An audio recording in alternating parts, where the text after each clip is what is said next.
Hello.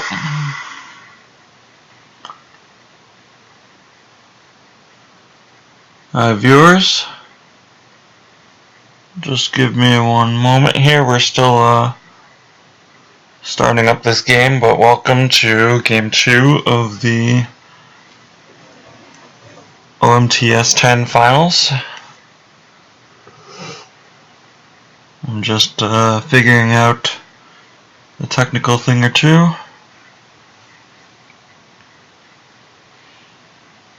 We have,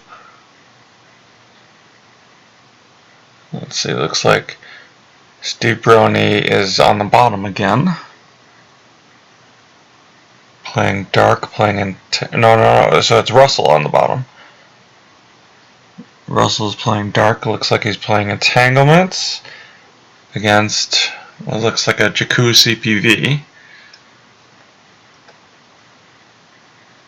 Walkling, like my father before me, and battle plan combo.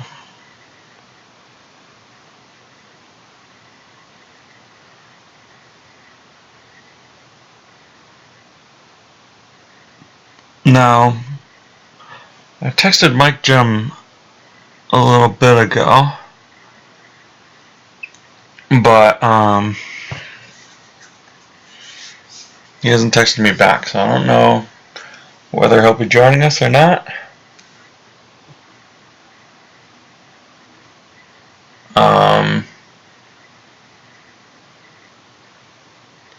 Let's give him a few minutes, but if there's anyone out there watching right now who would like to join me with commentary, just give me a text and we'll jump on Discord or Skype or something and start doing this. I would like to have someone to talk to because it's pretty close to my bedtime at the moment. I don't know how much solo energy I'm going to be able to muster. Anyway, so we've got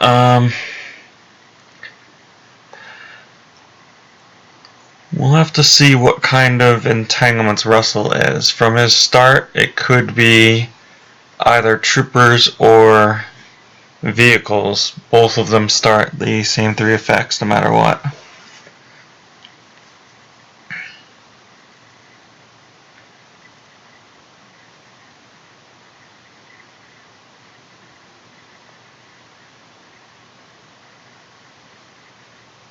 I would think that the vehicle-based version is better in this match than the troopers would be.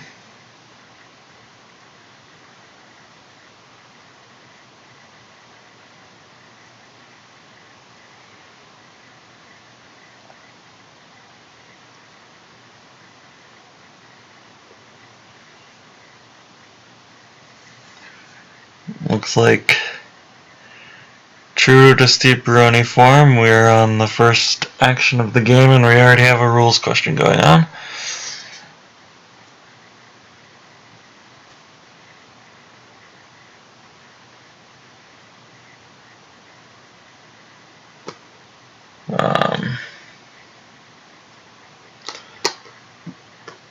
The question is whether he activated and can do his searches. I believe there's actually a rule that you can activating and unactivating are things that you can just do at during the activate phase. Not as actions, but those are like the free takebacks. But we'll see how Russel deals with this.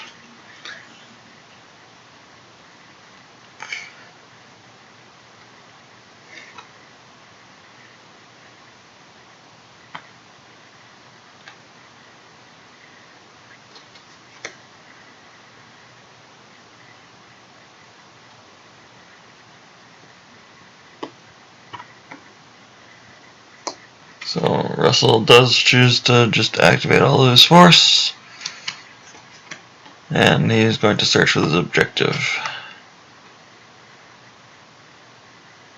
searching for a Tatooine site here, and hoping that he did not activate the admirals or the executor that he was looking for.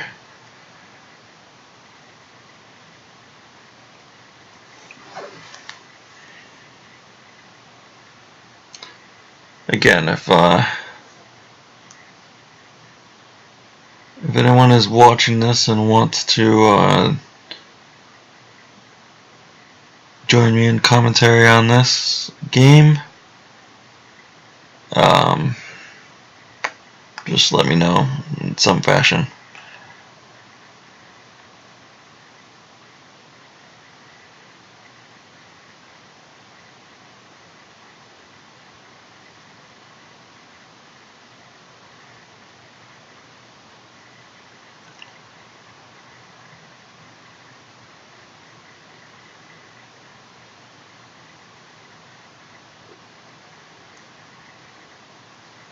Alright, so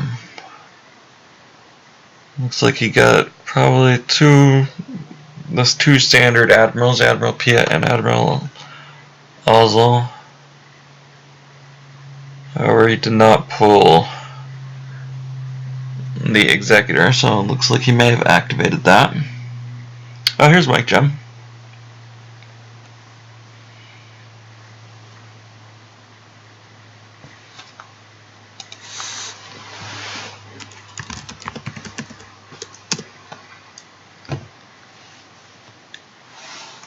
Are we doing it on Skype or Discord or what?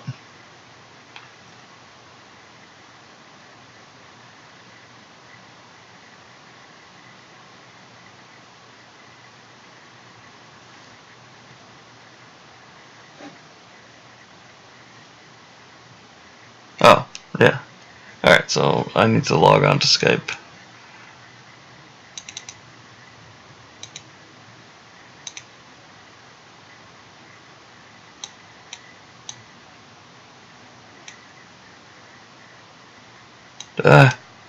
I don't like how my holotail does this every time.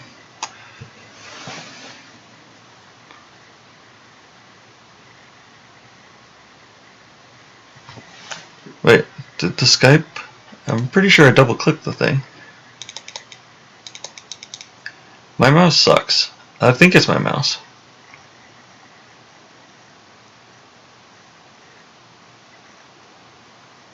I'm just gonna keep it on.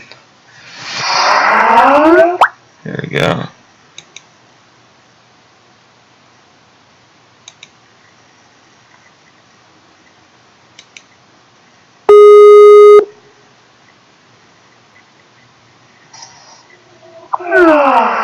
Wait, what happened? What?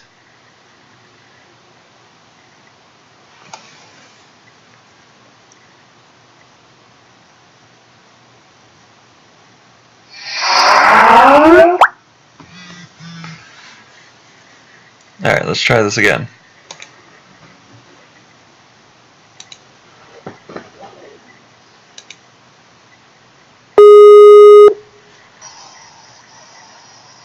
Hey. Do I have you? Man, you are struggling so hard. So I don't... The stupid thing where Skype just like automatically turns on every time you turn your computer, I don't like that. So I don't have Skype open unless I like need to talk to somebody. Oh. So I needed to call it up just now. Yeah, it's just the perfect background program because no one ever calls you on Skype, you know. Also, I pretty much Skype primarily through my phone, so. Okay. Yeah. Only you have the burden of streaming, so you have to talk to me on your computer. Yeah, that's true. Well, I could probably do it on the phone. They just hear you through the phone. Oh, well, yeah, I mean, I have headphones on like a true professional. Alright, so I don't understand it, but the microphone for my headset doesn't work. So when I plug that in, nothing.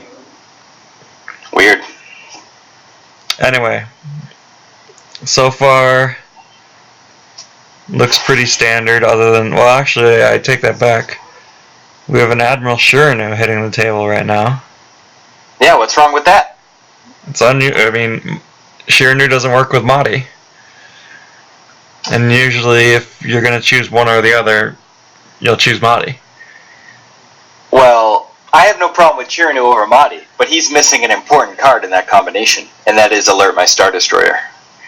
Ugh, get out of here. That card sucks. Are you kidding me? Yeah. Okay.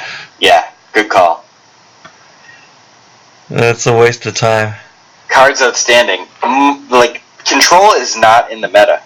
You think so because you only play Watch Your Step, but no one else plays it. Watch Your Step is like the only deck that you want Alert My Star Destroyer against. Oh, that's not even remotely true, dude. And you waste so much force, like deploy the guy on the ground for not -2, and then shuttle him up, and ugh. Oh, I'm sorry. Did this gentleman, Russell, deploy any of these admirals for -2?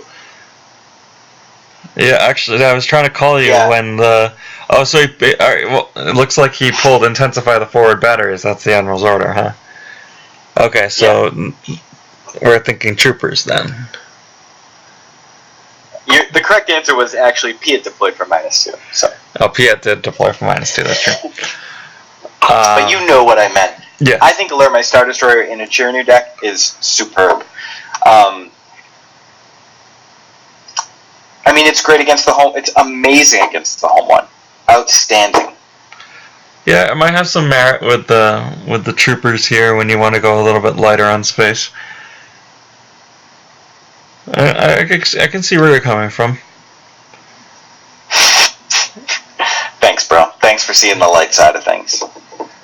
So I was saying earlier that I think the troopers version of this deck has a little bit more of a difficult time against the Jakku matchup than, say, the vehicles version would. I'm sorry. Were you not, like, alive versus your game, like, in your game versus Justin? That was my point. A little bit? Dude, that deck was designed to crush you, and it did. Alright. I mean, I'll concede that I was crushed. I feel like that could have been a closer game had things gone differently. I don't think it's necessarily that bad of a matchup every time. Oh, I think it is. I think it's disgustingly bad. I've been playing this game for like 19 years on and off. Mm-hmm. I've never lost to Taco Bell until the last round of this tournament, and he played Jakku mains versus my Trooper IE. Okay. And he wasn't even drawing cards, and he was just playing 3 different guys to 3 different sites a turn. Like, that's just what this deck does. Alright, well, Steve just drew up a big hand and looks like he's prepared to do that next turn. Meanwhile... I mean, if this is Trooper IE, we're on turn 3 and he hasn't deployed anything, the dark side player, that's not intuitive to the Trooper deck. So I can't imagine, the Trooper deck's so flimsy. It's just put some guys out, try not to die, counterattack, try to kill them. Yeah, I'd say that's the main thing, yeah. And then try to kill them there so you don't die on their following counterattack. Yeah. Yeah, I don't know. I think this Jakku mains deck, as annoying as it is, I think it's strong. I'll say this. I think Russ may have punted by not including the Emperor's Start in his deck. Sort of the way you and Salucci punted at the NPC by not including it. Well, it wouldn't do anything here. Yeah, I don't care. It's not there. I can tell. I can smell it. But you might be right that the Emperor Star is worthy of inclusion. I think mains is a more difficult match than we gave it credit for going into the NPC. And so the Emperor Star might be the thing that you need in Star Wars CCG history, how many times do you think in a tournament game, i.e. Emperor Start has faced Throne Room? Oh, I don't know, like 15, 20? Really, that many? I don't know, actually. I have to say that as one of the few people on Earth who has ever turn 1 4-string for 1-1. Yeah. It feels really freaking good. Well, just for one, right? Oh yeah, I can add this in just one. Yeah. But you get the first turn 4-string for one. Like that's it's a thing of beauty. I'm familiar. I've done that. I've like, are we counting online games as tournament games? Did you play in an online tournament in which you did it, or did you just practice? Yes, I did it. Okay. But no, Are you sure? Are you sure you did it? Did you get confirmation from the woman? Good one. Thank you. I'm working in one of those broadcasts, by the way. I think you missed the mine from the other day. Did I? Yeah, because I don't remember it. You'll have to rewatch. It went over my head, I'm sure. I'm gonna fall asleep before anything happens in this game. Yeah, I'm really close to there already. This So, dude plays Intensify and draws. This has become a game of flinch. Yeah, nobody Let me wants check to make Steve's the first deck list. Let me see if he has a Grimtosh, because Russ obviously made a mistake. I mean, if you need that 13th card, you need that 13th card. I mean, the other Steve thing doesn't is, play Grimtosh. Yeah. So Piet's just kind of on his lonesome there. But then again, the deck at least traditionally plays 2 Gix. It's probably not even worth it for Steve to try to attack Piet here. So probably not. Yeah, you can just especially since his docking bay transit from there requires 7 force. Exactly. Yeah, I've kind of don't often mind when Piet gets beat down. It's like, okay, well, you just spent your turn and you stranded everyone there, and but it does give Steve the opportunity to grab his gig. That's true. But I don't expect we'll see that. I think Steve probably might as well start deploying guys here. I think it's better for him. What would you do? Would you stack one site? Probably not. Stack 2 sites? Yeah, I mean, 2 sites I think is better. If he can do that. Go down too flimsily. Yeah. Well, what's he pulling with Walkling here? Launching the assault? Yeah, okay.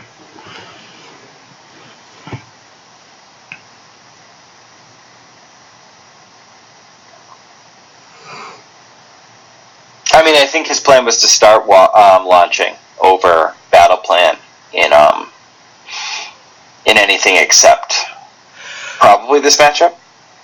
Okay.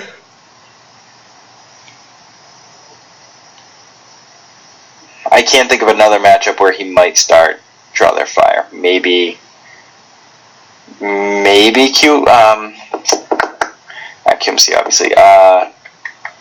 Deal, rather. Yeah, I guess you'll want to be attacking Deal as well, so that makes sense.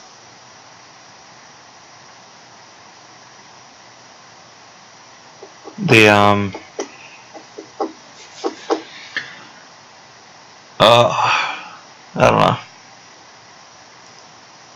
What don't you know, buddy? I'm at like a low energy level because of the 9 o'clock start. This is usually about when I go to bed. I'm now very much an early sleeper.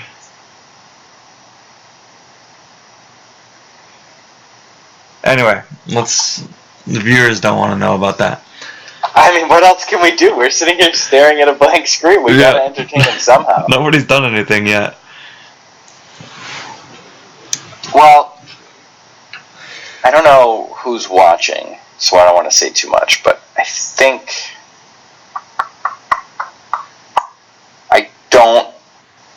I don't think Steve's gonna deploy this turn.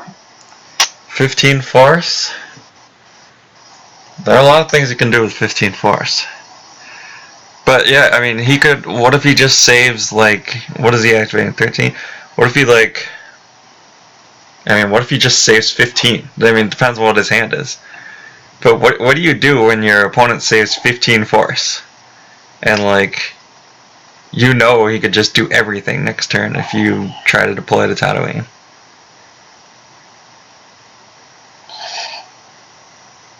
I mean, that's intimidating right there. Yeah, and obviously with 12 cards in his hand, has to assume he's going to have some guys. Yeah. Yeah, I mean, really, I think it just depends on the hand composition right now. If he's got a bunch of expensive guys, you save some stuff. Maybe if he has a bunch of cheap guys, maybe you go to one site and then just draw if you can, like, keep a lot of force and keep a large hand that way.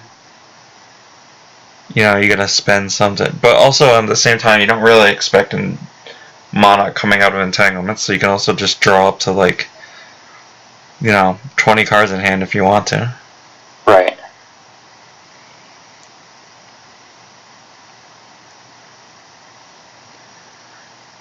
So, Steve here looking for the Jedi Council Chambers.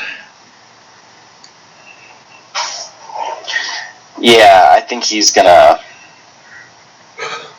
Taking this long, I'm guessing he's gonna fail to find. Yeah, well, I mean, he might just also be looking at what's in his force pile, deciding, when you're looking through the reserve deck on a turn like this, you're looking to see what's in there, what you want to draw for, and, when you should stop drawing because you got all the good cards out, stuff like that.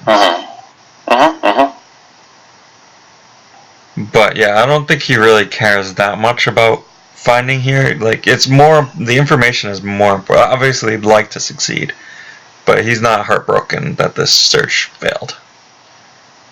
Yeah, I'm sure he wants to know if home one's there. I'm sure he's really just feeling out his force pile. Oh, did he not pull home? Oh, right. Yeah, he pulled the launching with the walk line. Right.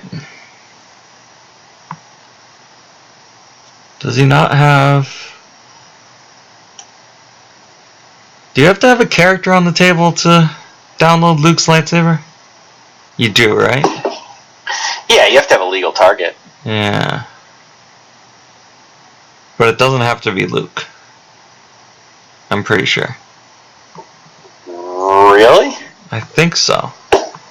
That makes very little sense. That does not seem intuitive at all. Well, actually, considering Luke's lightsaber has deployment restrictions. Yeah, but the game doesn't know that. Like when it's still in your deck.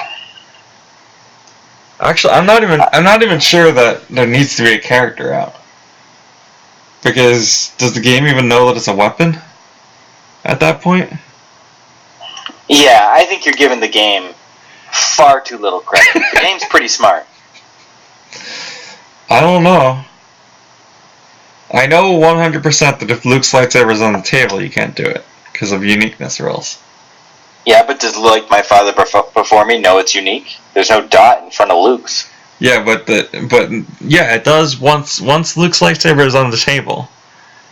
Then, he can see the dot? Yeah. Then Dude, Vader can't then it's even revealed. see TK-422 with his mask off. Yeah, you can't tell me that like my father before me can see the dot. That was a really weird picture for him to be the undercover spy. They should have had one with his mask on. You're telling me the greatest bounty hunter in the galaxy and the Dark Lord of the Sith can't tell that that's Han Solo without his mask on? Well, no. Emperor can. That's a very famous T.J. Holman quote. Oh. I think I only met TJ like one time. Well, that must have been the greatest day of your freaking life. No. I think so. Do you have like a specific day that you have identified as the greatest day of your life? Well, I don't think you're asking a guy who's married with a kid. So oh, yeah, okay, yeah. I think I have at least a couple to narrow down. Yeah, that's true. Yeah, those big life events. I can like identify like greatest weeks of my life, but I don't know about like specific days.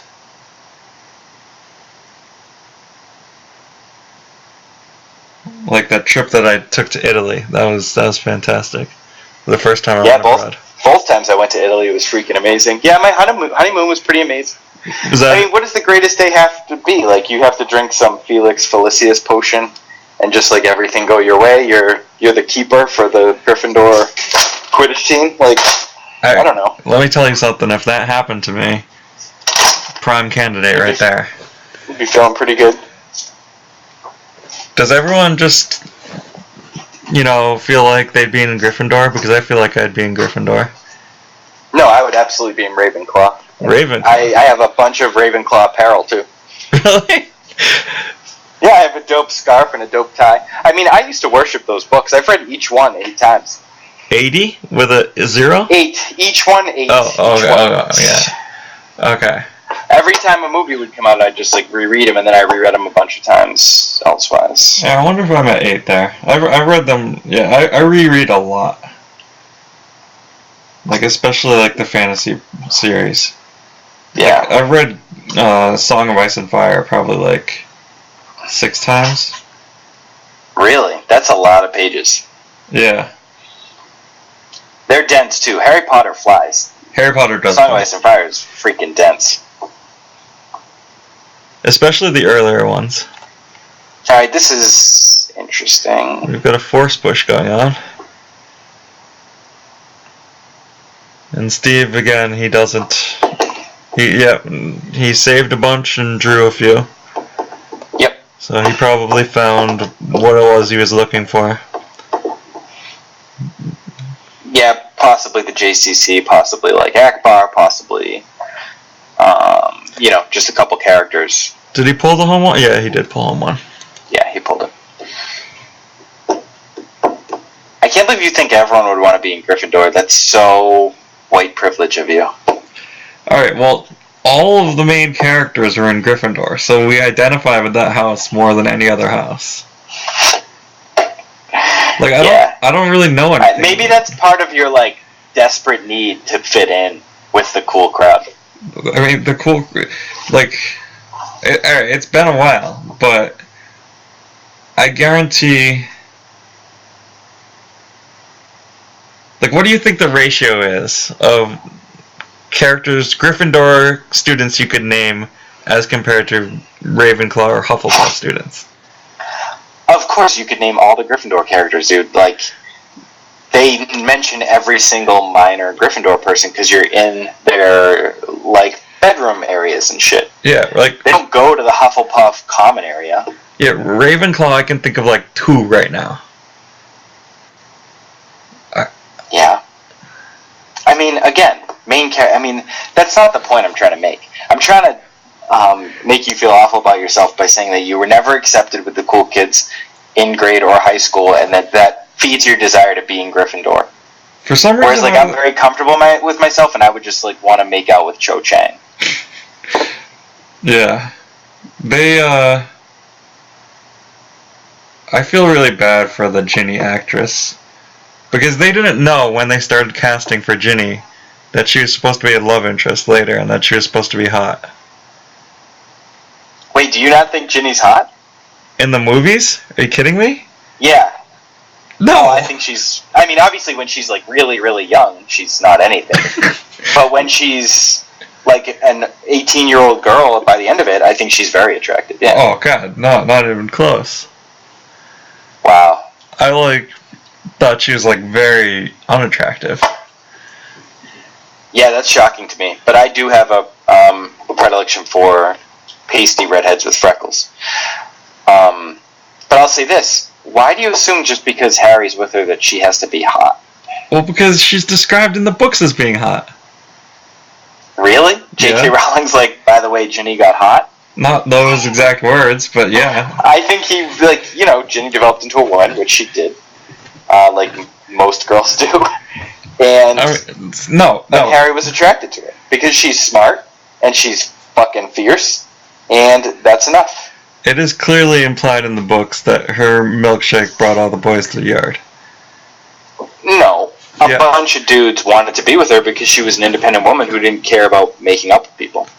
I mean, like making out with people in Hogsmeade and shit. Is that like your number I can go one all thing? day, dude. No way. I can go all day. I love Ginny.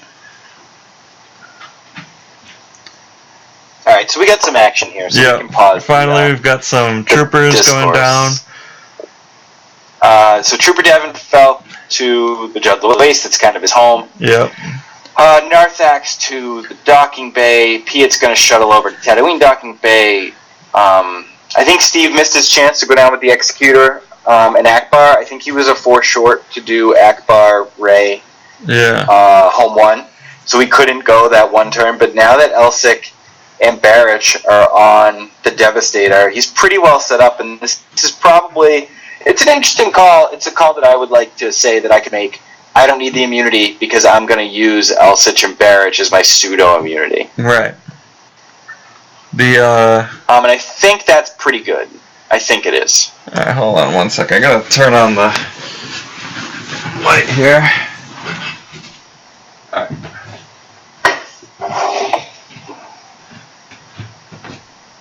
My dog decided to walk down the stairs and she doesn't like it when the light's off because she can't see where the bottom stair is.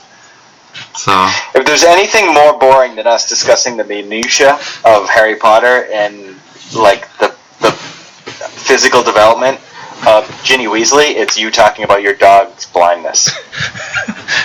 It's a recent development. But okay, how you know Clint Hayes, former Star Wars CC champion, his dog has 0 eyes. Both eyes had to be removed for dog cataracts. Oh, jeez. No, that's exciting. Your dog not knowing the difference between the bottom, like, you know how you sometimes walk down the steps and you don't know about the bottom one and you kind of like slam down on it? That's, your dog's living that life every day. I feel like, see, now here's like a seeing person privilege, but I always think I would be a fantastic blind person. Oh my god. Oh my god. Dude, do you go to therapy? No, not anymore. Because that would be fucking amazing. I should. I would love to hear what a psychologist has to say about your... But a lot of times I'll close my eyes and, walk around like that just to see how I do.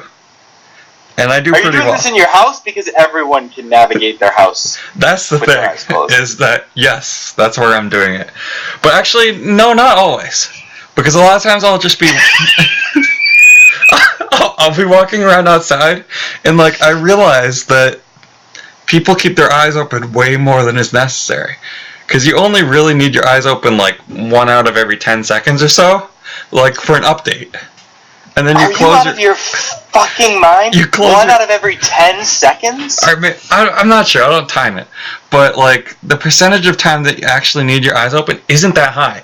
Because Dude, this is your sight privilege working I'm pretty sure that's what it is. But, these things, I think about them. But, what I'm saying is, you take a snapshot, right? You open your eyes, you're like, okay, that's where everything is. I can close them. You don't drive a lot, do you? No, I don't drive at all. Okay, there you go. There I definitely... As someone who's spent a lot of time behind the wheel, I would... Oh, yeah, no. Got freaking killed by a deer the other night. I am very happy that I have my eyes open 9.9 out of every 10 seconds. Oh, yeah, no. I'm not advocating closing your eyes while driving, and I don't think blind people should be driving either. I'm just saying... Well... What, do you want to disagree with that? I just think it's a bold statement to say blind people just should never drive. Once they're self-driving cars, they're still not driving because the robots are driving. No, blind people shouldn't drive. Maybe this is the opposite of the way you think about things. If I'm being empathetic to the blind person, I think if you went in an empty parking lot and was like, hey, why don't you drive around for a little while, I'll make sure you don't die, that they would enjoy it. Okay, alright. They should not drive on roads... unassisted, alright, whatever. Let's pause your sight. Alright, we've got Luke Skywalker coming down, getting barriered, and the barrier is grabbed. And... Alright, that's the first of many 14 characters. more cards in Steve's hand, and I know he has... And 16 more active force. And 16 force. I know he's got to have at least a Qui-Gon. If it's listed in change, he's got a few Qui-Gons. He probably has at least a Qui-Gon, Obi-Wan, Anakin to go with that Luke. I'd be shocked if he had drawn a quarter of his deck and not seen 2 Jedi. Oh yeah, he's got, I'm sure. And one thing to take note of is how lightly Russel went down to the ground here. He just has He has the to bare be. minimum to So pull. I assume he pulled 3 of these 4 characters with his tactical support. I guess we should have covered that a little closer. We were obviously. It's tough because they're. Alright, he pulled Barrich, Narthax, and Fell. Yep. And So those are the 3 that he no, played. I'm sorry. He pulled Oberk. No, Oberk is who. Back. Oberk is who he lost with the. So Barrich Narthax also is correct. Well, yeah. And Narthax was who he lost with the trooper or with the tactical support. Right. Really interesting. I would say I 100% of the time pull a rebel trooper squad. What's that thing called? Stormtrooper patrol. I always pull a patrol, even if I have one, because if I haven't shown that I've pulled one, I have absolutely no problem holding 2, especially since he had 5 force saved. Yeah, I will often do the same. But he did have a big hand, so it's possible he just had multiple. Well, what I'm thinking is that he's not even he probably has 2 Gik here. And he's like, okay, you're gonna beat me down, so he's angling for the counter beat here. That's my thought. But he probably will react to Stormtrooper Patrol, maybe even 2. Just to, get some attrition possibly in. Right.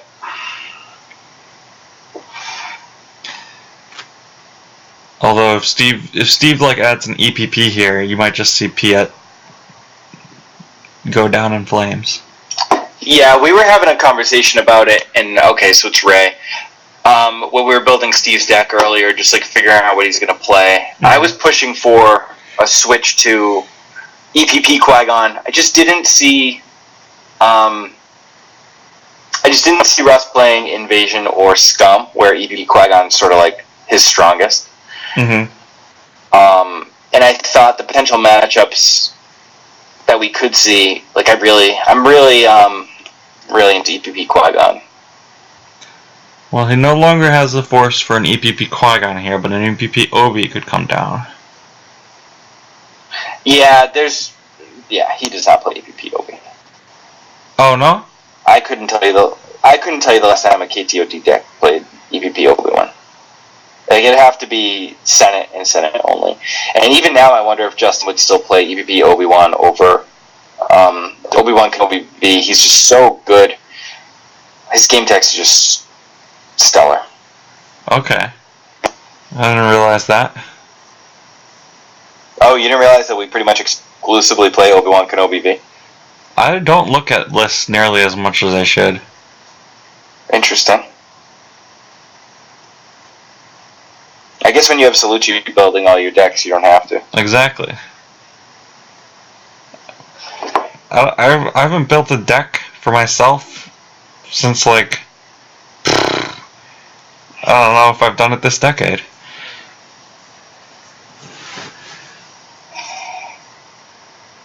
I went back-to-back years playing the exact same 75 cards in Worlds. I don't know if anyone else has ever done that. That's pretty interesting. I've always liked building my own decks, and I always have built my own or at least made changes. Yeah, I'm exaggerating slightly. But, I don't know. Deck building isn't really the part of the game that interests me that much. I just kind of go with whatever. Yeah, I would say it's the opposite for me. I love doing work, but it's also fun when I don't know your deck building process, but mine is interacting with Steve, Justin, and Chou. It's a really awesome way to do that. In my opinion. Yeah. We get emails. We have spreadsheets. It's fun. Yeah, that's the great thing about card games is the diverse appeals that it has. You and I would play the same game here, but totally different kind of thing we're looking to get out of it.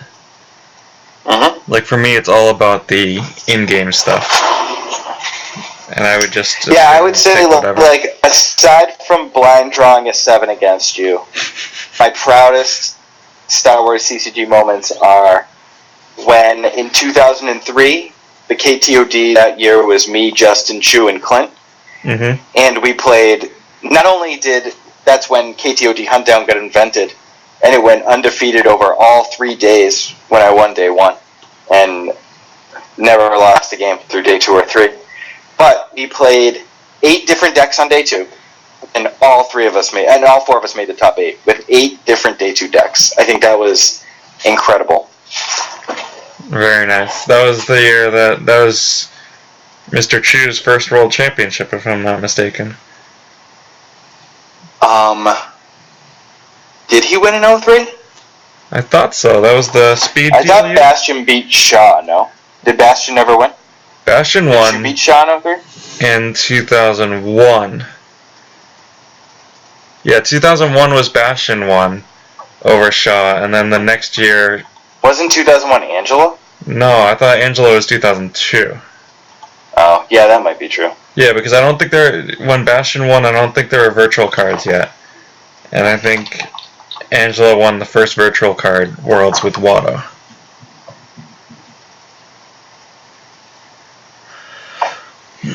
So anyway, we've got a face-off at all 3 Tatooine sites, but Luke is barriered. If you have another character, do you just go with that character to Jundland Waste? I was looking up on Wikipedia, but Justin said Chou did win in 03. Oh yeah, I'm guessing Steve's deciding whether or not to put a 4th character at Jundland Waste. If he plays, like, say he has Obi-Wan, and it costs 6, so he can battle at all 3 sites for free with Battle Plan. Right, Battle Plan. Yeah. Yeah, that's really good. But he can't necessarily consolidate. However, he has to assume that he's going to lose a guy, if not 2 guys. Yeah. He can't, so Russ can't react with all 3. Right, that's what I'm thinking is... Yeah, but the thing is, you don't want to lose 2 guys here and then take out 1 site and, meh. It's actually kind of a tricky situation here for Steve. And also, he'd need a Jedi, basically, to attack the Jundland Waste because of the light side text on that site.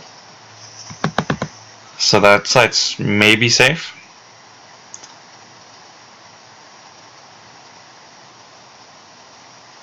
And then again, Steve might just be dealing with his dog situation right now, so...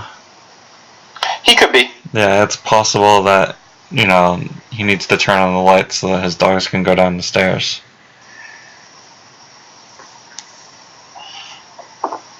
We don't know.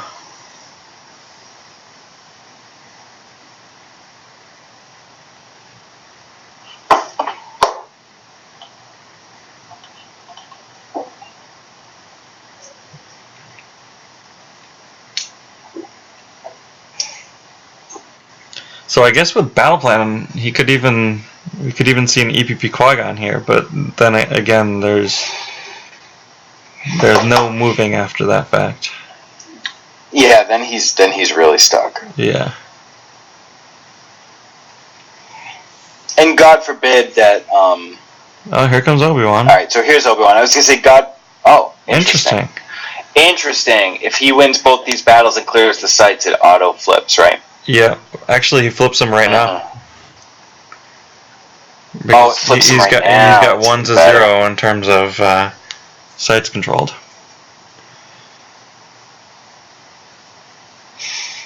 So it's gonna be pretty hard for Russell to flip back here. He'd need to clear 3 of these sites basically, and 2 of them look relatively easy to clear, but the other 2 are a little bit harder. Luke, of course, at the Jundland Waste being the most difficult to get rid of. Right.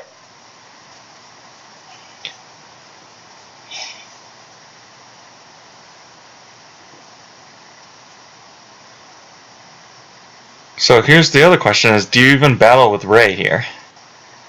Why not? Well, I'd worry about a react and a trooper assault.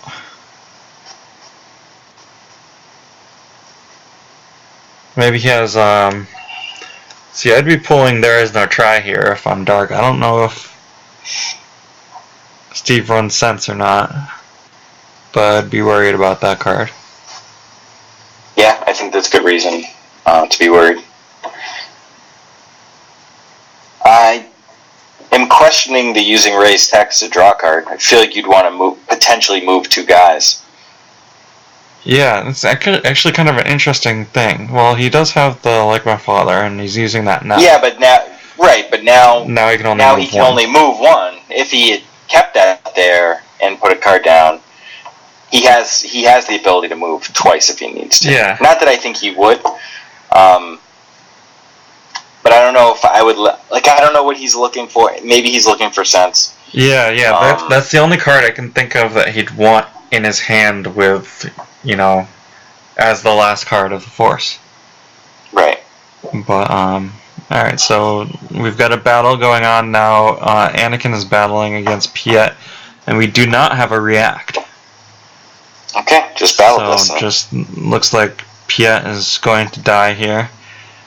But so this is Jedi Lev doesn't all he needs is a 1. Doesn't need anything else. So taking Leia, a great character, into hand is perfect. Yep. Yeah, much better than Hera. So.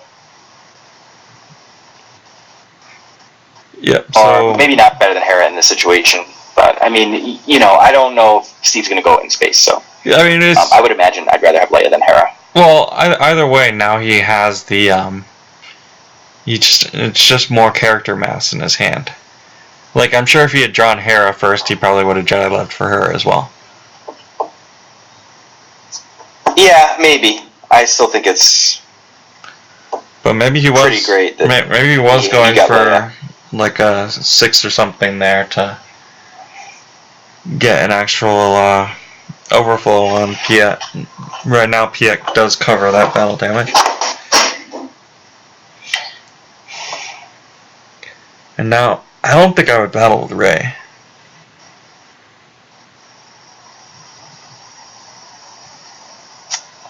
I think I don't know if it's too passive to move Rey over to. It's pretty irrelevant, right? I mean, if Steve has a Hoojix, you do battle because he will waste some of his beatdown force on this battle, right? Yeah, but also you're kind of just like, you let him develop his guy, and you're not grabbing Trooper Assault, so that's just kind of, you're just kind of giving Rey away. If he has the cards. Maybe he doesn't have the cards, though. Sometimes you have to make them have it. But he's got a 13-card hand. He's got at least a Stormtrooper Patrol. He'd be crazy if he didn't have one of those. And I think it's reasonable to expect a Trooper Assault as well. So I don't know if it's way too passive, but I would be considering moving Rey over to join Obi-Wan. I mean, that gives you 2 really good sights. Makes it hard for him to clear you at basically anything. I mean, if Steve draws a 5, it clears. It takes out both guys, right? Not if Trooper Assault happens. But then maybe Steve has the senses. That's the other thing to look out for. If he can sense the Trooper Assault, or maybe even sense the React, he'd be in a good spot.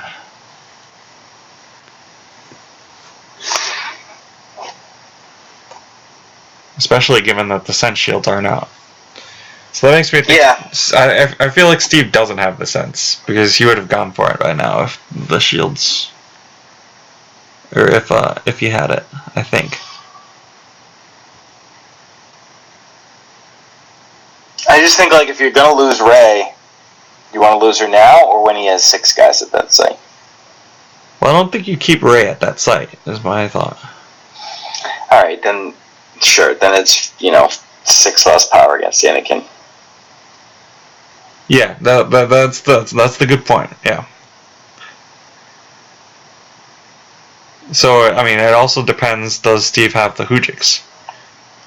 And this is the scenario that I brought up, right? Now he can't move 2 guys. Yeah. Yeah. Okay, so he does do the move. That's what I was thinking. But you're right. Because if you wanted to be safe, if he doesn't have the Hujix, he might be exposed here by just having Anakin alone. Yeah, although, depending on, I mean, he's got 4 force saved, and he's activating 1, 2, 3, 4, 5, 6, 7, 8, 9, 10, and 12. Yeah, here I go, tactical. Yeah, I mean, he can do a He's lot of activating things. 12, so he's going to have 16, so he can go, like, he could Vader and some troopers. He can do some serious damage. Yeah, so I mean, I think you play assuming, especially given that I think you play right now for the huge beat on Anakin. If he has a Hujix, great, you made him use the Hujix. If he doesn't have a Hujix, even better, you crush him. So Yeah. this is where I just go all out, everyone to Tatooine Docking Bay 94. Beat down, and then then you basically keep all those characters there, and they can Docking Bay transit or move or whatever else. So you get good board development and a beat down at the same time. So I think this is the time to go ham.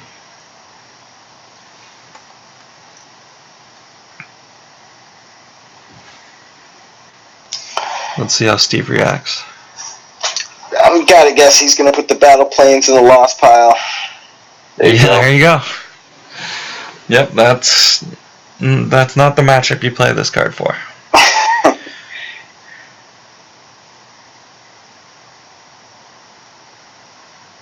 Another great, an amazing reason why we always play Obi-Wan V is that if Steve does have the Hujix here, he gets the Hujix back with Obi-Wan. That's a good point. Fantastic. Yep. Or, obviously you can walkling it and then, pull it later.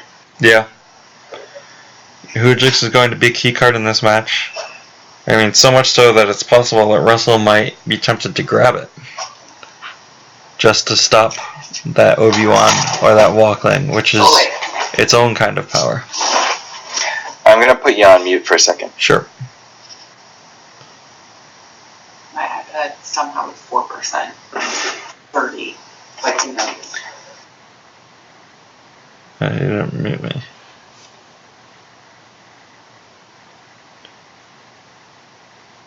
Wait, no, that won't work. I think he did mute me eventually.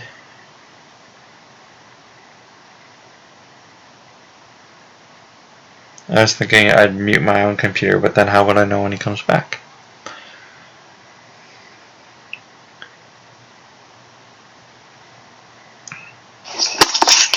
Let me guess, I didn't miss anything. Nope. We've got a force used by Russell. Uh-oh. Don't know what it's for yet, though. It's for a trooper. There we go. Bursk. The best trooper. He's a leader. He's a leader. Does that matter? Oh yeah, Tarkin. And Stormtrooper Garrison. Oh, Garrison. There's the Garrison, yep. I do not think he's the best trooper. Well, who's the better trooper? I don't know. I mean, I guess there. I mean, I think Elsic is pretty damn good. Okay, all right. No. Barrack is the actual best trooper, but he's the best of the generic. Like he's better than Narthax. I mean, yeah, sorry, I meant Barrack. Yeah, I meant Barrack. Yeah. But yeah, actually, there's a few troopers that you could lay claim to being the best. Obviously, Stormtrooper Patrol is amazing. Garrison. Yeah, good job. Good job, Philip Gladney. This card was sneakily powerful. I don't think anyone realized how good this card was going to be. Yeah, it's great. I think it's great. Man, Steve's in Russ's head. He's like, no, I used it. I can't. I already used it to battle. Yeah, there was a force. I agree. Steve said that's a little different, and I agree. If Steve couldn't have used that force, Steve would be in rare form even for Steve. Well, did you catch the force drain earlier? I didn't really comment on that, but that was a... No, what happened? He paid 3 to drain at Tatooine when he was on the 0 side. And it's like, oh, I forgot I'm on the 0 side. And Steve's like, oh, that's fine. I just won't lose to it. So that was... Does it say opponent loses no force? That's what it says, yeah. So, that was... That's outstanding. He initiated the drain, man. I mean, it is true. That's like a high-level take-back. You can't just, like, take back a drain because you forgot your own card. The, Do you disagree? Alright, so we get the battle here. You can you don't have to let them. I think even right, so at Worlds, I probably would have let that. No, he hit because that was Tarkin. The one was a Tarkin, so... Oh, it's Tarkin, yeah. So, but actually we don't see the Trooper Assault here. I guess maybe he feels like he doesn't need the Trooper Assault, and Mara's not immune anyway. So... I mean, we've got power of 13, 18, 21, 22. So, they're pretty much going to need the Hoojiks. 4, 9 was 13. 3, 8, 17. 22 again. 22 and 2 Destiny. Yep. Yeah, I agree. The Trooper Assault's overkill. You know, if Steve's playing Grappling Hook, could be ugly. Wait, what? Actually, Steve doesn't have a Force save, so he can't Grappling Hook. You know, I played Tentacle at Worlds. Yeah, I mean, Tentacle's terrible, but Grappling Hook's great. Okay. So wait. We came up with 22, but now I think it's 21. But already Russell said 20. Well, he has 20, so I think he's forgetting Mara being +1, and I think he's forgetting Tatooine. He might be one or the other probably. But I think it's... he's 22. No, I think it's 21. I think we miscounted. Bursk is 4. Garrison's 9. No, Bursk is 3. He's power -1 when not on Hoth. Okay, you're right. Yeah. So Steve's 12 with 7. Oh, so he has the Hoojiks. Okay. Yeah.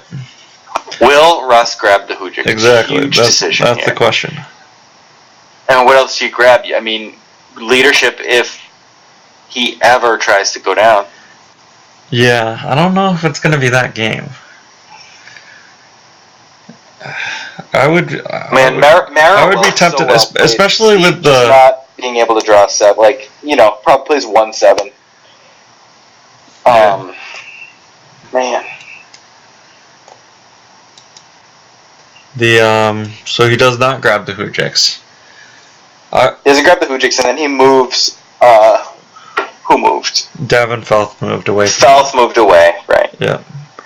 And he leaves 2 sites stacked. And he pays for Stormtrooper Garrison. Yeah.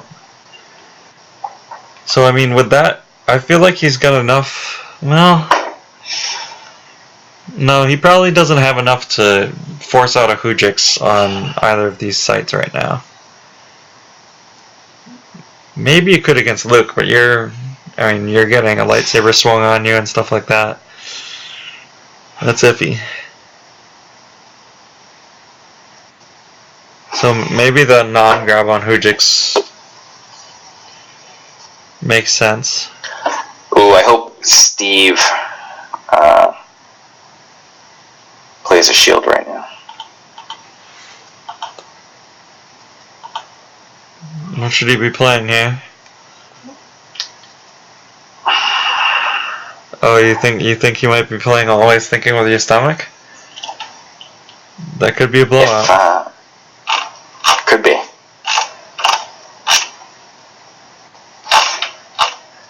I think if Justin were playing, he would pull it. Has Steve told you that? I always say, what would Justin do? They should make little bracelets that say that. They could even, abbreviate it. That'd be cool. Yeah. Did Steve tell you the Always Thinking with Your Stomach story with me and him at the NPC? I don't think so. It doesn't sound like a very exciting story, so I doubt he told me. He was playing Throne Room against my entanglements. He gets Luke out to the back door. And he drains me. And he didn't pull a shield, and I'm so excited. I'm like, oh god, this is so going to be so backbreaking. I play Always Think of Your Stomach. And I draw a sight. So Luke lives. It was a very disappointing moment. Yeah, I can't imagine why he didn't tell me that. But I did cancel the drain of 3, so it wasn't a total loss. No, Always Think of Your Stomach is a great card. Yeah.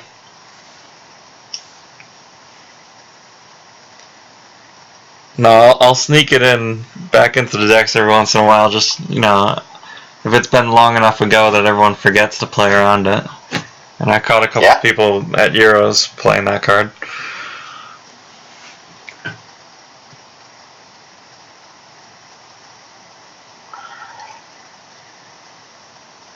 So Steve here has a pretty significant life force advantage. So he's got to be deciding whether or not he's going to drain. Exactly. I think he definitely drained with Luke. The question is, do you also drain with Obi-Wan? Because at that site, it's only a drain of 1. Because Rey is not... She's not a thief. No, she's not. She's a scavenger. She doesn't steal. She's above that. Right. I mean, nobody owns that stuff. It's kind of like, adverse possession. It's just there. It's like mining, kind of. So we know he has the home one. We know he has Leia. I mean, he could just go to Jakku, drop Leia. Well, that's all his force. Yeah. Anyway, or you could just drain. That's all his force. He can put one down with like my father before me. He can Obi-Wan for Hujik's back. Not that he necessarily needs to, but he's set up to do damage. And Russ didn't waste too much of his beatdown squad, but there are a lot of guys on the table that are troopers. He doesn't have a ton left. Right. Yeah, actually, that's it. Maybe you drain with Luke and then play home 1, and then you might not. I mean, don't even really need Leia that badly. Really? So he Aunitas for the Hujiks. So he doesn't even need to Obi-Wan with it. I mean, do you need Leia? Just to, cancel the 2 drains, or what? I mean, you don't need to cancel the 2 drains this turn, but, And I guess... I don't know if you're worried about Luke dying here. I don't think you're really that worried. But he's decided not to drain, because we know he's moved on to his deploy phase now. Home 1 does sound very attractive, especially when you've got this life force lead to start getting the free damage. Yeah.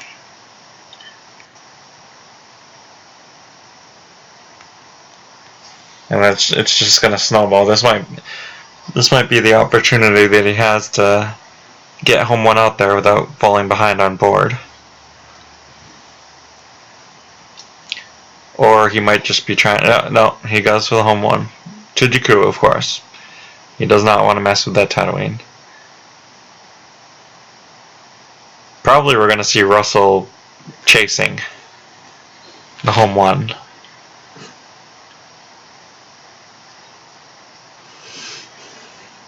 We might see a gravity shadow shenanigans going on here. That's probably Russell's one of his better outs right now. Sorry, what is? Gravity shadow. Oh yeah. I mean, if he starts chasing... Oh, you're saying because he'll chase him around. Okay. Yeah. So that's we haven't seen that in the trooper versions of this deck, but it has been known to be an entanglements possible tech card. mean, it's a great card. It's instant speed removal for a lot of things. Yeah, it's scary, but also very niche. So, despite the power level, you don't always see it. It's not an auto include by any means. But that's something that is always at the back of your mind, especially when I was playing against Angelo in this past NPC. I was like, the only way I could possibly lose to this guy is Gravity Shadow, and man, that was the guy that was most likely to play it, but it never blew me out.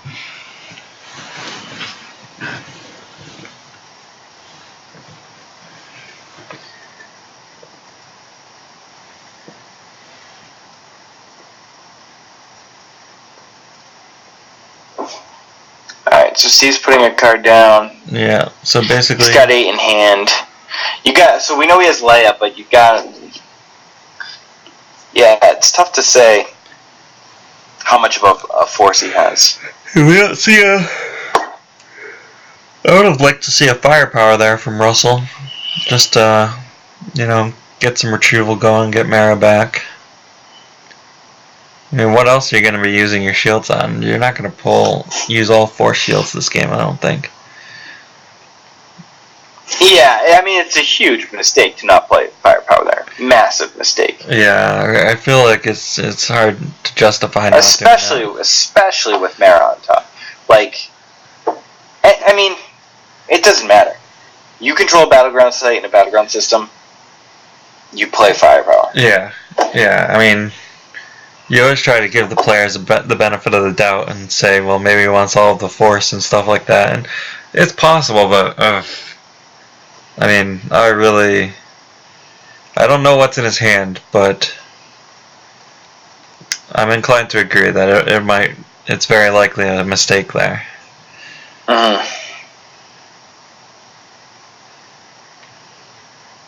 now that we've seen Home 1 out... he had 2 force save. I mean... Yeah, there's just no excuse. And honestly, I mean, we've already seen some sloppy play out of Russ, and we saw sloppy play out of him the other night, too. Yeah, no, that's true. I mean, no one's perfect, for sure, but I feel like knowing to play firepower isn't... Yeah, especially... What is going on? Isn't like a sneaky good play, you know? No. So he only activated 9. Is there a card track that we're forgetting about? Why would he only... Did we miss? I have no idea. If he activated 9, he'd forget to activate for himself. No, I mean, it's... and that's without even thinking about... He missed 4 force from... Yeah, it's not... You think he's tracking? He might be tracking. I mean, he flipped 5-4. Did he? Okay. In the previous battle. But he's using him... He's shuffling now. Maybe there's a card in his reserve that he needs to keep on? Maybe he Maybe he calculated what he needed to hit a location. I guess that must have been it, because he plays the Cantina. Okay, that's... Yeah, now he flips. Okay, yep. Alright, I didn't expect a 5th sight. Well, that's actually a pretty good one here. And he can get the... So he's not going to be chasing the home one.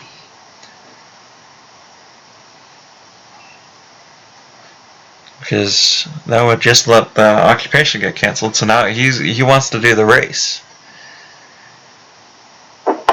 Well, he knows Leia's in hand, so this gives Steve an opportunity to, depending on what's in his hand, drop Leia to another site and fight in the Cantina. Yeah. Ooh, if he didn't end up playing EVP Qui-Gon and he is Master Qui-Gon like he did originally, that would be an excellent person to throw in the Cantina. I feel like Qui-Gon would have a lot of fun at the Mos Eisley Cantina. Yeah, he doesn't... He'd be talking down the Death Stick sellers. Wait, that wasn't Qui-Gon. Who was that? No, dude, that was Obi-Wan Kenobi. Qui-Gon been dead for 10 years at that point, man. Oh right, yeah. I was thinking. Oh, I just meant Qui-Gon loved to drink, bro. Did he? All right. I'm not even exaggerating. I've only seen each of the prequels the one time, and that was it. That was enough for me. So Massachusetts 10th grade, that's what I teach English, had standardized testing last week. Mm-hmm. And, my students worked really, really hard. So I brought my Nintendo Switch in Friday so we could play like 1-2 Switch and do quick draw and stuff like that, sword fighting. It was pretty fun. Okay. But I didn't want to like play video games all day every day. It was like a Friday move.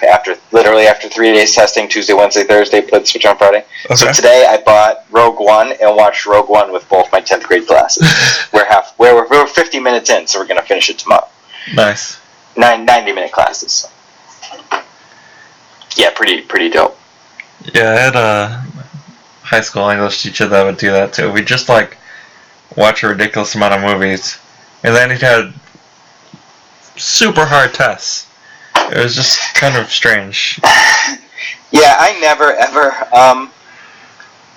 let them watch movies, but special occasion. Right.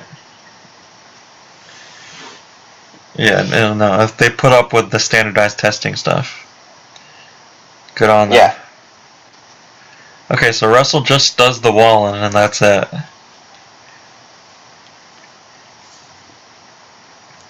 Saves 6 force. So does Steve do the weapons display?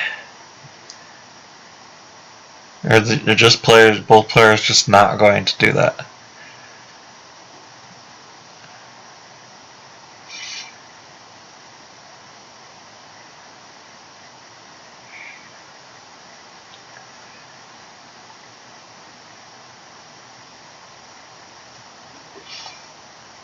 So we've got, looks like right now, of course things always change, but right now we've got Steve doing 5 damage, and Russell doing 3, 5, 7, 8, 9 damage.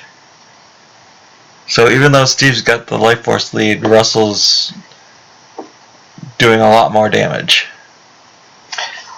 But of course, that's, on Steve's turn. Steve is going to be messing with, like, Russell. There's a 0% chance Russell actually does 9 damage next turn.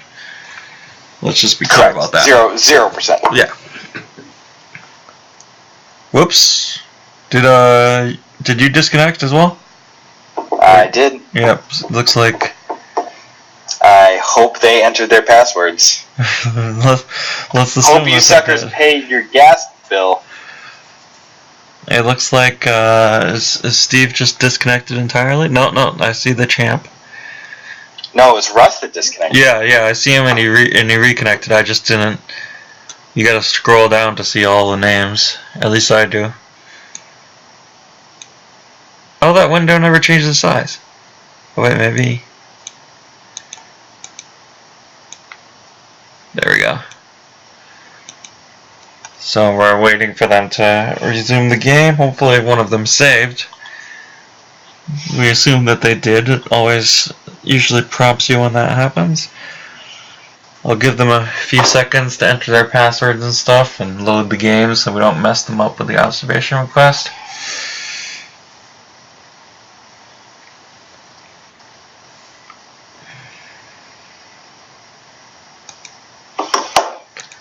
Alright, let's throw out that request to observe. Rejected. Hey, give him some time. Okay. Let's make sure they get everything straight. I don't know if Steve, how often Steve has even had to load a game. Yeah, so that's probably what that crashed. Yeah, no. I was because he just texted me, "What do I do?" And I just said, I hope you saved your password. Oh yeah. Okay. Yeah, you gotta. And if he didn't, then if Russell did, Steve can be the one to load the game. You only need the password if you're not the one saving. Right.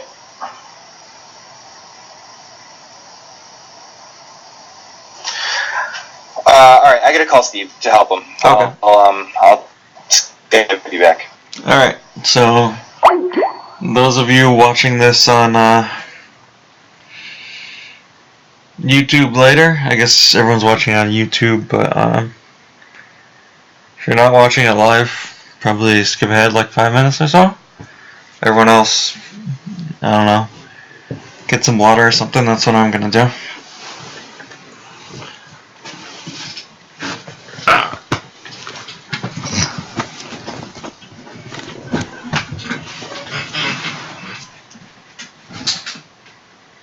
Yes.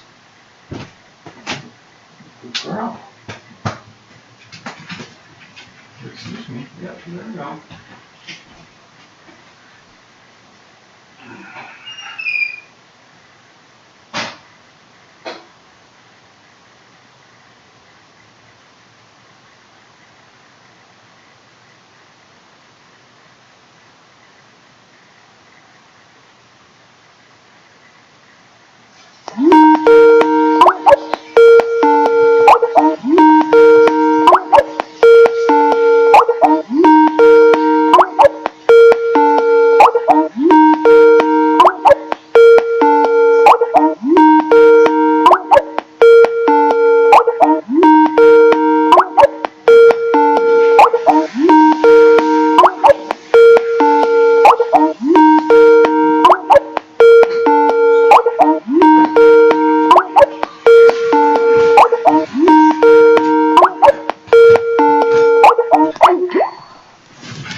Oops.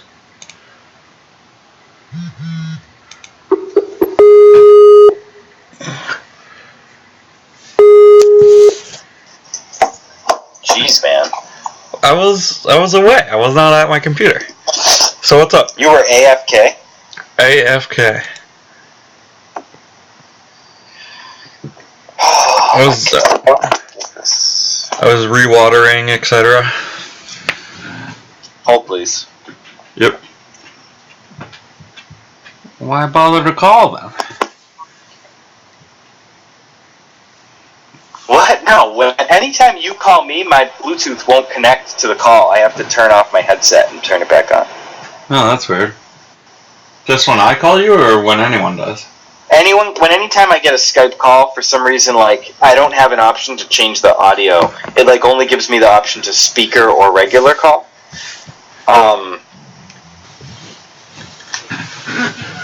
I don't know. It's just something with the Bose Bluetooth QCs, I guess. Okay. So what's up? Are they? Yeah, I just had to help Steve find the file, but he had it figured out. So are we all right to observe? Yeah, I'm gonna try and I just requested, so we'll see. I mean, I didn't stay on with him until he loaded up. I just he said he found the game. Oh, I see.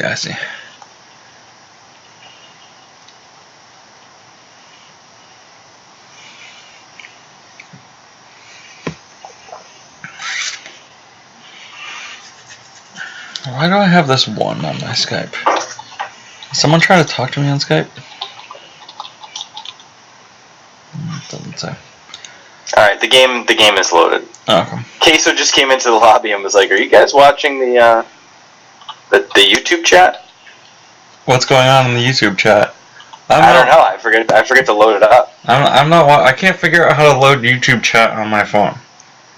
I can load Twitch chat on my phone, but YouTube, for whatever reason, I can't figure that out. Did you post a link to Finals Live? Yeah. Thank God. At least I assume so. I didn't actually check to make sure it worked.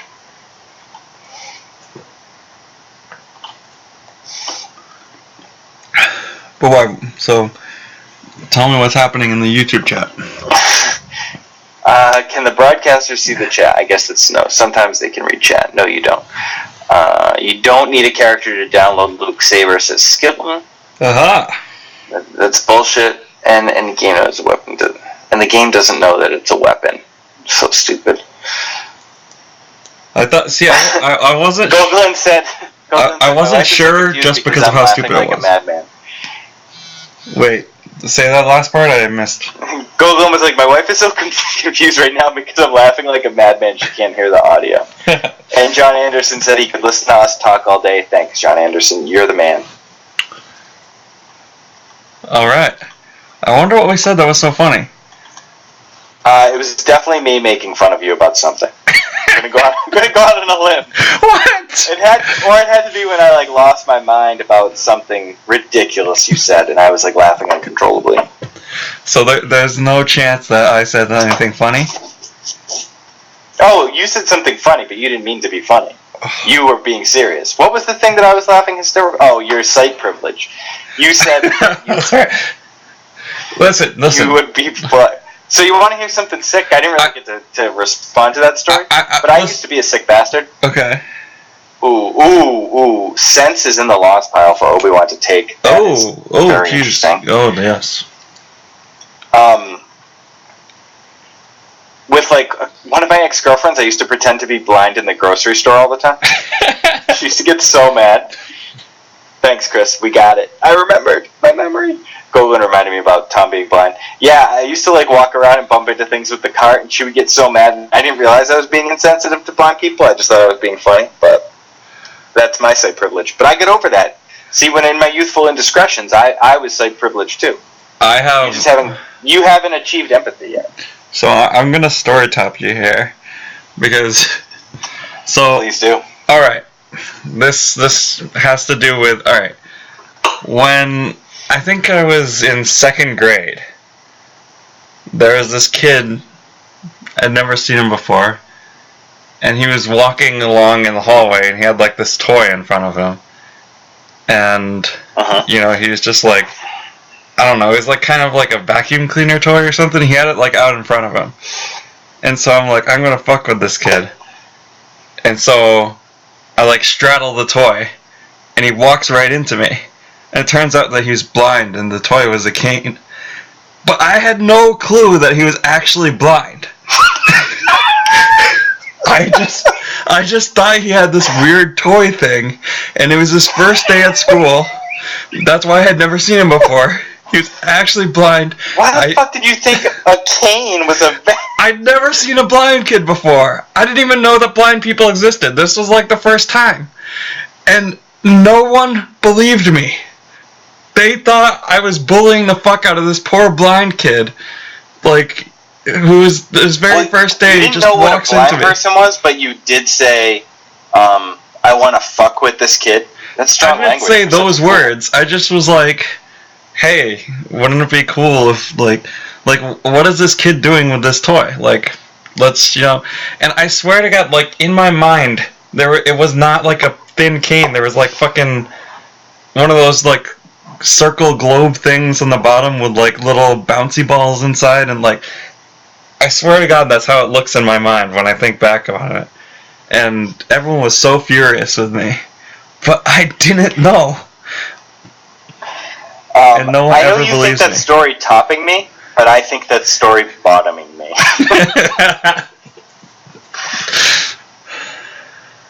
Alright, so Steve pulls Anakin with Obi-Wan. Oh, big. Has the barrier, but... barrier's grabbed. Barrier is grabbed. Yeah. He did pay the 3 for the barrier, and then Steve cancels, which is just a huge swing. So Russell does still have 2 more to react to Stormtrooper Patrol, and we should assume that he has that. Did he pay 3 though? He did pay 3. Yep. Oh, he did. He just put it in lost pile immediately. Yeah, but that's not. It's on the grabber now. Gotcha. But so he doesn't have enough force to play the patrol and to play Trooper Assault. So he can't get the blowout battle here. No, he can't get the blowout battle. That's okay. He can flip him back. Yeah. No, I was saying Russell cannot blow out Anakin here. So Steve's in a pretty good position to initiate this battle, I would say. Oh, yeah, and I think Steve has to be odds-on at this point in the game. I mean, I don't know. It depends on Steve's hand. Steve's hand's... And it's not large, it's not small, but I feel like if he draws Destiny, it's going to be a 1 or a 5 at this point in the game. Yeah. So Wallen right now would forfeit for 6. So it's entirely possible that even with a decent Destiny, he wouldn't clear the site, assuming that the patrol goes down. So, like, a Qui-Gon here would be really massive.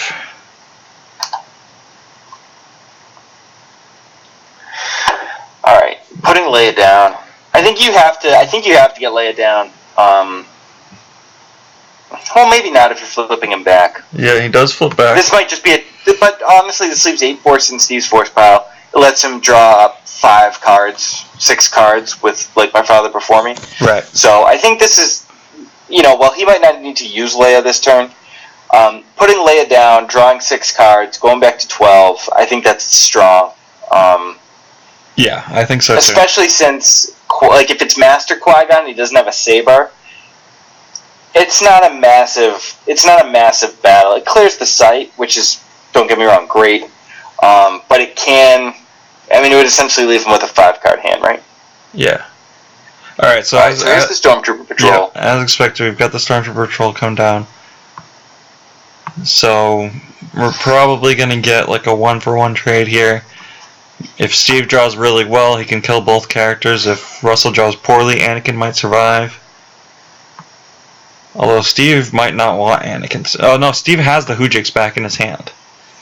So right. So he's it's 6 power.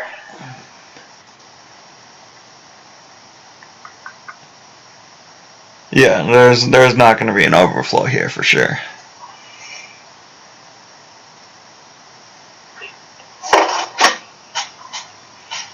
So Steve draws a 1. There's the 1. Yep.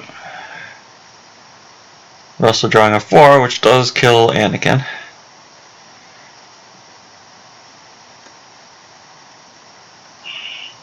What did he draw? Like tactical support, I'm assuming? I didn't actually see. Ceasefire. It says it right in the text. Yeah, it does.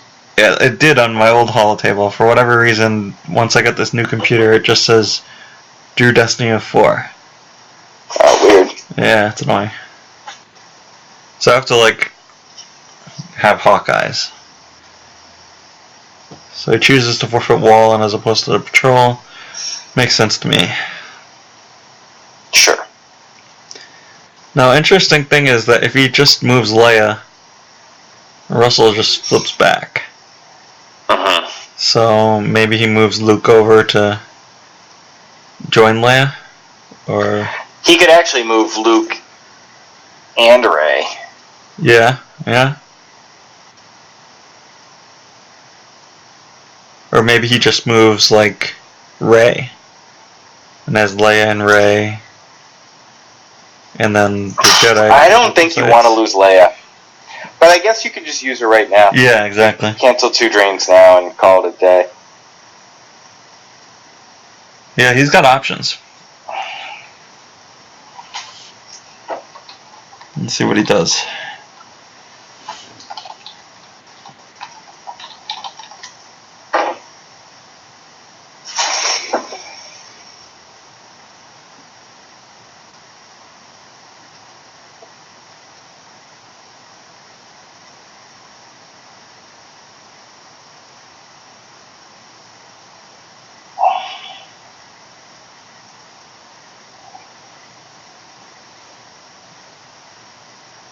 And has Obi-Wan been used yet or not? Yeah, he used Obi-Wan for Anakin. Alright, so he moves Obi-Wan and not Rey. Okay, so he keeps Rey alone.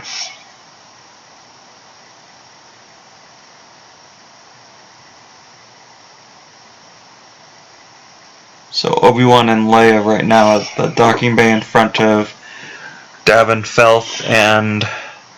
Yeah, I like that because if he can do 4 damage next turn...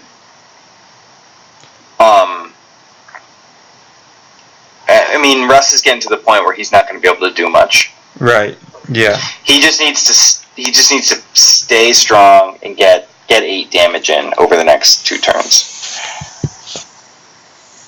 Yeah, that makes sense to me. Oh yeah. Plus Obi-Wan is a general, so it makes way more sense to put him there. Yeah, so you figure that none of these sites are really assailable right now. Like, Rey's probably the weakest site. Rey's definitely the weakest site. But even that's hard to beat down with, 7 cards in hand, 13 life force. He does have 2 troopers ready to go up against Obi-Wan and Leia, but again, that's tough. And worst case scenario, Steve still has that Hoojix, so there's going to be a lot of work that's going to need to be done. Russell only needs to lose by 11, but right now Steve has 27 in life force and 10 in hand, so he's going to have a tall task trying to get that differential down to that level. Yeah, keep in mind though, Steve has to win by 12. Right, that's what I'm saying, yeah. But right now, he has... Oh, okay, you broke up for a little while. Oh, okay. Am I good now? Yeah, you just were breaking up for whatever reason. Okay. Well, he's got 37 right now, basically, essentially. So, Russell would have to do, like, 25 damage in order to... Or 26 damage, really. I don't think that's happening. I think it's... I don't want to call it yet, but it's looking very good for Steve Baroni here. Yeah, as a man who lost to a blind 7 in a major tournament, I wouldn't, to deplete his entire life force, I definitely wouldn't call it. Yeah. I knew the 7 was in the deck, unlike you. Yeah, I forgot. I was just going through the motions, baby. Yep. No. I've told that story many times about how I just, after the game, I'm like offering you the handshake and you're just so excited you give me the high five instead. I think you could tell by my face that I did not think that was about to happen. No, I remember. You can't fake that. No, somehow, like, a lot of my top Star Wars CCG moments have happened with you. That one and the Sand Roll game, everyone always talks about that game. Yeah, it was a sweet game. Yep. Oh, I never get to finish my story. My top 2 favorite Star Wars, like most proud Star Wars moments. The Worlds in 03 when we put 8 decks in day 3. Okay. And, we get some action here. Look at this fast action. Mara. Mara comes down. You play 2. Did he retrieve That's sweet. it? Steve applauding. Did he retrieve the Mara? I know we thought he should have retrieved the Mara that time. Yeah. Yes, she is. I think Steve meant no barrier, is what Steve was getting at. Were we talking about her physically or something? I think maybe he's reacting to the you play too. Did Russ not drain? I guess he's trying to kill Leia. No, he's got Mara. Wait, what? Alright, anyway, your story. Let's go on. I'll fit it in. We'll find time. Sure. The action's happening. I want to, you really think not draining there is worth the 2 life force? I guess it might be. If you're killing Leia, if you're playing an EPP and you're going to swing at Leia, yeah, absolutely you don't drain there. Because, it's just negative. But yeah, you're right. The problem is, okay, so you kill Leia, but what if you Obi-Wan's back Leia? What if you Walkling's back Leia? It sometimes makes sense just, to burn through it. Usually I will try to power through it, but maybe he thinks, I can't win the game if I don't just obliterate Leia and Obi-Wan here right now. Alright. Wow, Russ conceding, like just admitting defeat in the chat here. Yeah, he's low spirits. They're saying in the chat, there's a debate in the chat going on about whether or not he should have moved from Tatooine to Jakku a long time ago.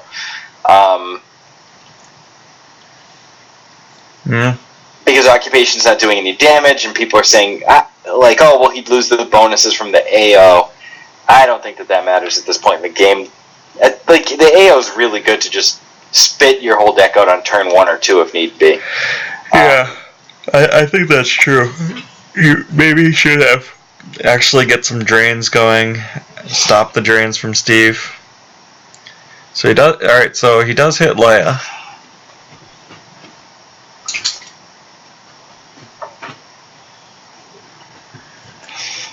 And all right, here's the leadership. Yeah. Steve's playing a bunch, so finally one gets put into play here. He hasn't really even had an opportunity to do it before now. No, not at all.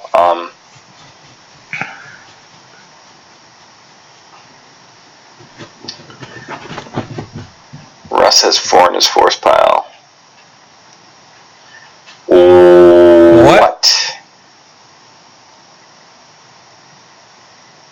Okay.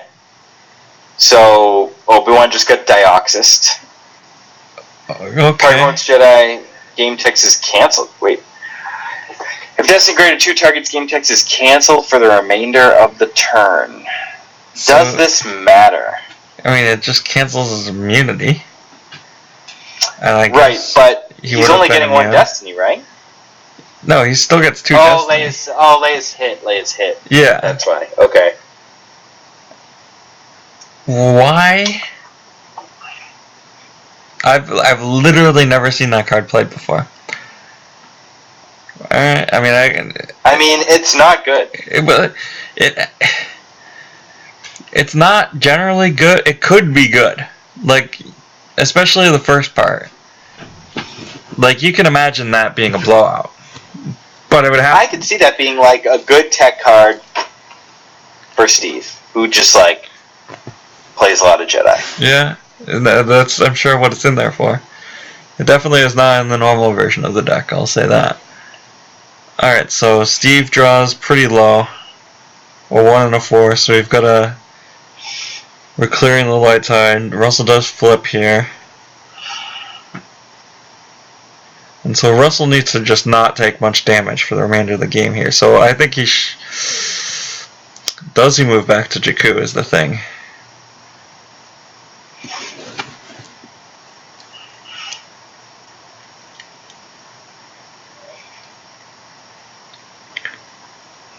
This is tough. I think you definitely move in front of Rey. No, he moves in front of Luke. Okay.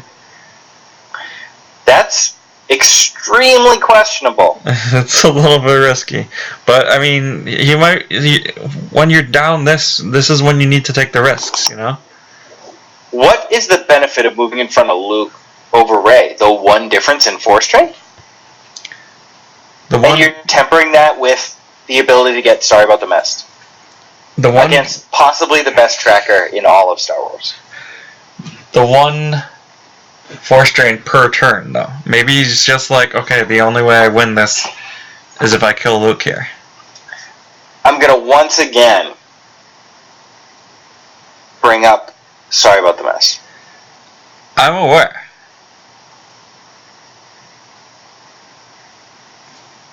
I'm just saying he might think this is the only chance he has.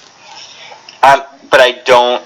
Yeah. I mean, you make the play that might let you win the game, you know, and even if it's like a 1% or less than 1%. Looks like Russell wanted to do a second move, but got ahead of himself and retrieved a trooper with his objective. So yeah, and realized that he should probably back up Narthax. Or maybe that's just what maybe he's doing the next level bluff. But I don't know. We haven't seen that kind of play from Russell yet, so we'll see. Yeah, that's it's an understatement.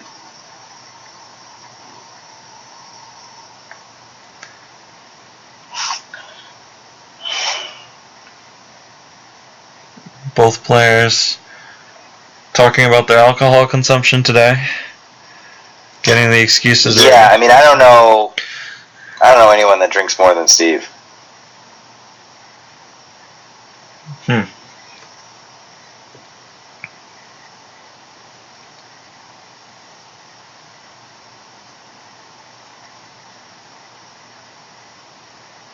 Trying to think of.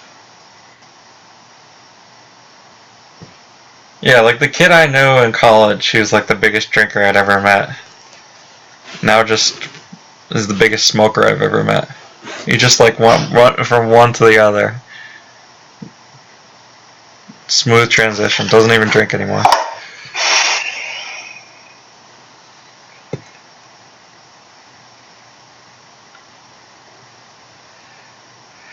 Yeah, sometimes you gotta make major life changes, man. Big decisions. So Steve doing a shuffle. Maybe he doesn't like the lower half of his reserve deck for that Sorry About the Mess, if he has it.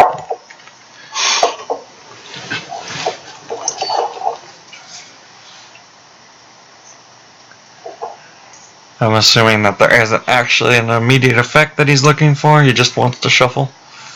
Yeah. And indeed he doesn't pull one.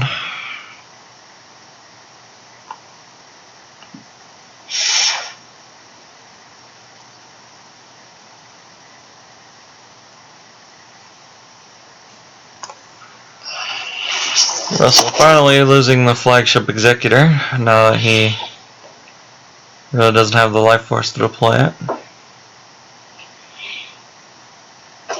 It's a really. I mean, I wonder how much Russ wrestled with the decision to move to Jakku or not. Obviously, you need to do damage, but you also can't lose. Right. The forces. So. Yeah. So he did have the potential to just limit Steve to 1 damage this turn. Yeah. And I think it's possible that you could win the race by just draining. Yeah. But you'd also need to. Oh, there's the sorry about the mess. Yep. And there goes Mara. So that was what. What we were talking about before, what we kind of expected to happen. Yeah. I mean, for the difference of 1, like if you really wanted to block the force loss, you just move in front of Jakku and you just say, okay, I'm just going to give up on occupation. Yeah. Yeah, I mean, your multiplier is better that way. You know, if he's only doing 1 and you're doing 4. Right. It's better than him doing 3 and you doing 6. Yeah, I mean, it sounds that way in my head without actually, like, doing it out. Yeah, I mean, the thing is that also that way you're giving Steve more time to draw into cards to mess with. Like, this formula only works if Steve isn't actively adding to the board. And right. Steve has the capability to do that. Oh, there's EPP Qui-Gon. And there comes Qui-Gon. We did it. We didn't play Master. We played the EPP. This may be the curtain call here. Maybe Russell I like has a this. Gick. Oh, and Obi-Wan. Yeah. This, So, I feel like this may this is going to be the last turn of the game. Why wouldn't you switch those? Would you switch those? I guess it doesn't matter. They're both. Yeah, I don't really think it matters. It's 1 different. I mean, you technically want to have the guy with immunity at the cantina, I think. Yeah, and I guess it's harder to hit the Stormtrooper Patrol than it is to hit Narthax, so. Yeah, and the Stormtrooper Patrol's 1 more power than Narthax, so. Yeah. And 1 more forfeit in case you don't hit. Well, no, Narthex has the higher forfeit Oh, right. because of IAO, and the Admiral's Order doesn't actually affect the. No, the Admiral's Order does. Never mind. So yeah, forfeit 5 to forfeit 6. Alright, so the swing at the Stormtrooper Patrol does hit it. Irrelevant. And if we don't see a Gick here, that might just be the end of the game. We've got a power of 11 to power 4. So Stormtrooper Patrol and... Yeah, I was going to say, that's a fast put the Stormtrooper Patrol in the lost pile without, to not have the Gick. Like, that guy went in the lost pile so fast, you knew he had the Gick. Yep. Alright. And OB. That was Narthex. Can't even play an interrupt here from Russell. We've got 9 to 3, so Narthex does cover. No, looks like Russell's forgetting about Tatooine. Well, now we know what power bonus he forgot about earlier in the game. That might be true if he's consistent. He did remember his that's going to be game. Yeah. I mean, that one power bonus didn't matter at all. I mean, it's totally irrelevant. Yeah. I mean, he can't come back from this with a 2-card hand. It's over, folks. Steve Baroni wins the virtual card. Oh, that was a virtual card prize? He is the OTMS champion. Nice. Congratulations to Steve. What a beast. What a beast. Loses the first game, comes back, fucking destroys. Love it. Pumped. That's me and the wine talking. It's not just the wine. Oh, I'm sure everyone knows. Anyway, my no bias favorite, here. Most proud Star Wars moment is in 09 when Justin and I came back from playing Heavy Magic. We said we're not going to play Magic for 2 months. I designed the Endor Ops Big Blue that Chou and I played day 2. It was sick. And we did it. We got there. 3 of us day 3. I loved it. Loved every minute of it. What year? 09, Worlds. Or maybe it was 10. I think it was 09 though. Oh, yeah. I didn't go to that one, so that's why I don't remember this stuff. Just one of the, just one of the few. We put 3 in the top 4 Worlds, that old chestnut. Yeah, that happened. The first Worlds I ever went to was 2007 Worlds, where you guys had 3, and I was there. You and I played in day 3 that year. Which was that? Was that Minnesota? Chicago? Chicago, yeah. Chicago. Oh, you beat me in top 8? Yep. Hunt down against the lightsaber combat and... I can't remember what the other match was. Oh, I had lightsaber combat against your Dark Senate. And then Chou demolished me in the top 4. I had a really good matchup against his AOBS, but he just outplayed me like crazy. Chou's a beast. Yeah. I think I overflowed Chou for 27 in Worlds 03 in the first round, and he won.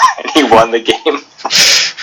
Unstoppable. That's how good combat was back then. Is that you could take 27, and you're like, okay, I still have 22 cards in my wizard deck. Yep. Let's keep on going. Alright, so Russell is refusing to say die, even though... Oh, we already crowned Steve. Yeah, we could just end the stream.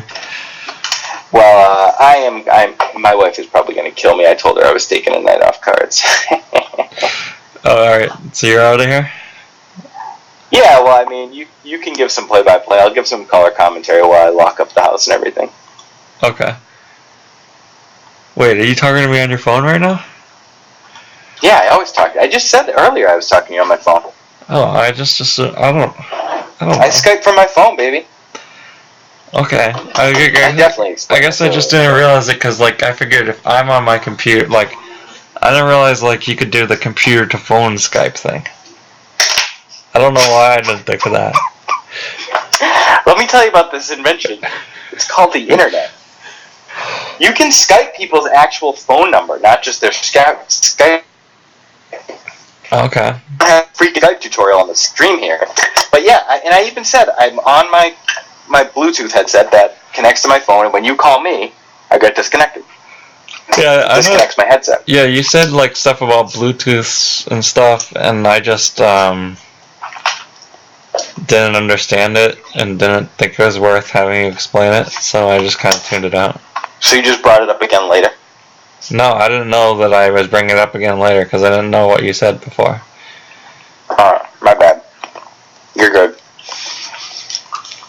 All right, dude. Get people to have more tournaments so we can do this again. People in the chat seem to like it, so. Yeah, I'm down to. Yeah, we can even do this for. We don't. It doesn't need to be the finals of a game. We could just do this for a random round. And I try to stream my own games, but yeah, I'm definitely down to do this more. All right, man. Peace. Good luck. Have fun. Later. Alright, so let's just hang that up. Alright, and as much as I want to go to sleep,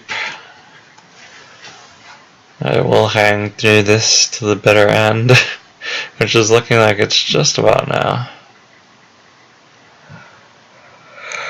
Because I mean, I have to, turn off the stream anyway once it's over. Otherwise, you're just looking at a blank hall table. So I might as well be talking.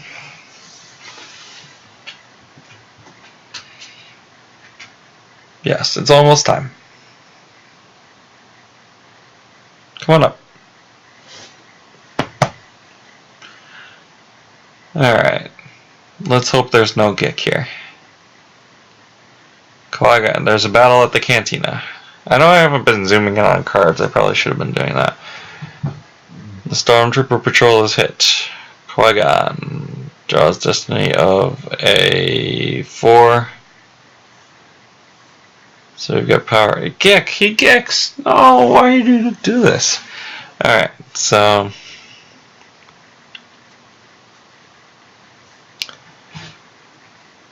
now we've got a battle at Mos Espa. Of course, we've got another Gick here because Elsic is with Barrack. And a trooper assault.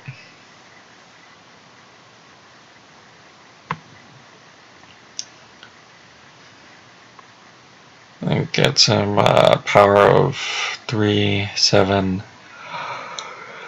10, 11. Steve has 3 destiny. Why does he have 3? Oh, Hera is with an Imperial. Yeah, so Steve has lots of power. It doesn't really matter what his power is because Elsic is getting forfeited.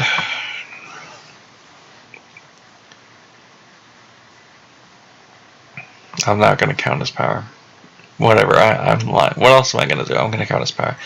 He has 16 battle destiny, power of 6, 10, 14 on top of that. Ray adds 1, so 15 plus 17 is 32. 28? How did I get 4? Oh, because he subtracts 1. But I'm still 3 ahead of him. Alright, so let's try this again. I say 5, a 6, a 5. That's 16. Plus 1 minus 1, still at 16. 5, 6, 5. Maybe one of the destinies is weird. The Barrack is a 1, right? Wait, why does it say minus 3? Oh, the 1 must have been Tarkin. There we go. Okay, now that fixes everything. It doesn't matter. Elsic dies.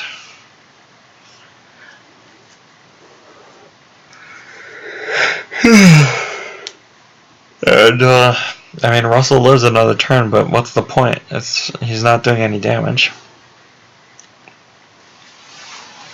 And he has no hand, so he has no possibility of doing damage. So he could really just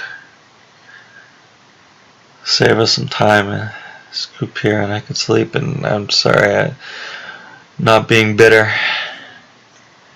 I did this with the Joe Olsen Kevin Shannon finals too, where that thing took forever. Of course, that was a little bit higher stakes, and it was a little bit closer. But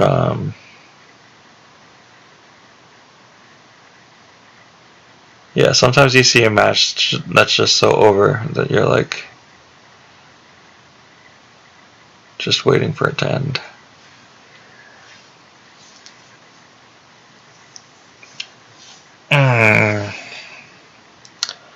Anyway, Steve does alright.